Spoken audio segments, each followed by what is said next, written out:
In Missouri's governor's race between current Governor Mike Parson and the current auditor Nicole Galloway, we asked you what issues were most important to you when choosing a governor. 48% of you said health was the most important factor. In a close second, 40% of you said economics were most important. And coming in third with 12% was law enforcement. I think it's important if the Democrats do get in, they'll reverse what Trump has done in the last 4 years. Most people that I know of are better right now than they were 4 years ago under the different administration. It is. We need to keep the Republicans in there. It's critical to keep our community healthy and safe. It's just, I'm not going to lose all our rights. I don't want to give all my taxes up, pay more taxes and lose more of my check. If there was one thing Americans could agree on during this political season, it's that all of the partisan posts and nonstop news coverage, and a pandemic, was stressing us out.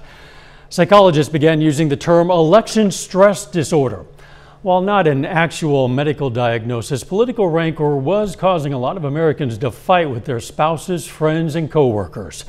Our Instapoll showed 37% of you said the election was really stressful.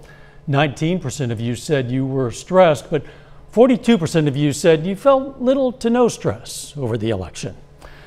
For those feeling the stress, we asked you how you maintain your friendships with people who have differing political views. Do you ignore those friendships, talk it out, or do you not maintain those friendships? We're going to have the results right after we see from what KOAM's Chris Warner learned about some ways to cope with all this campaigning. Signs, signs, everywhere signs. That's the theme song of every election year. This year, those signs, the debates, and posts on social media are driving people to points of anger and frustration. For Republican Gerald Gilman, even Congress is pushing him to the edge, which he says seems to be a theme across the country with people's political views. You know, difference of opinion, and, well, I'm not going to do this because you don't do this or whatever. And that's just totally ignorant, stupid to me, and it upsets me, and I know there's a lot of people in the country that are like that, and hoping it'll change. Gilman says he enjoys talking both sides of the aisle to make sure he's well informed. Tanya Richardson is a Democrat who, just like Gilman, is hoping things change. Her dad is a Republican, her mom a Democrat, so she's open to all views. If someone who is on the opposite side, strikes a conversation with me, I hear them out, I tell them how I feel. And, a lot of times we actually kind of think closer than, what maybe it seems to be. She says if someone was in trouble, you wouldn't stop first and ask them what party they are. You'd help. And I think we lose sight of that at times when we are in those political discussions. Ivy Littles is a therapist from the Ozark Center. She says it's all about taking care of you. Maybe just establishing boundaries and outlaying with some of your friends and saying, hey, let's get together tonight, but how about we don't talk about this?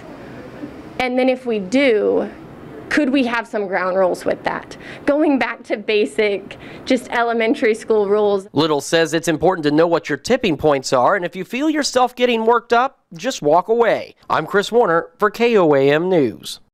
All right, now for the results of our Instapoll on this subject. When we asked, how do you maintain friendships with people who have differing political views? 79% of you said you ignore it, 10% of you said you talk it out, and 11% of you said you don't maintain friendships with those who have differing political views. Chris Warner joins us now. Chris, do these numbers surprise you? From the people we talked with, Dow, I'd have to say they're not actually all that surprising. The folks that we spoke with said that that's one of the things they try and do is just straight up ignore the politics. They try and focus on their friendships, their relationships, and they simply don't discuss it. All right, Chris, what are some of the other tips the therapist you spoke with gave you to help with those people who might be the end of their political rope, so to speak, as they await the election results tonight?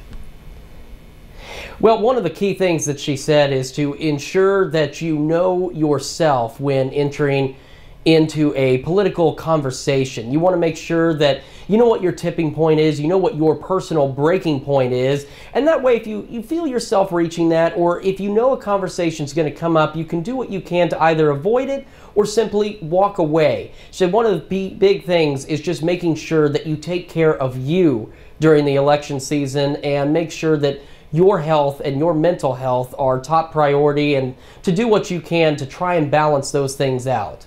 All right, we hope those tips help. Chris Warner, thanks.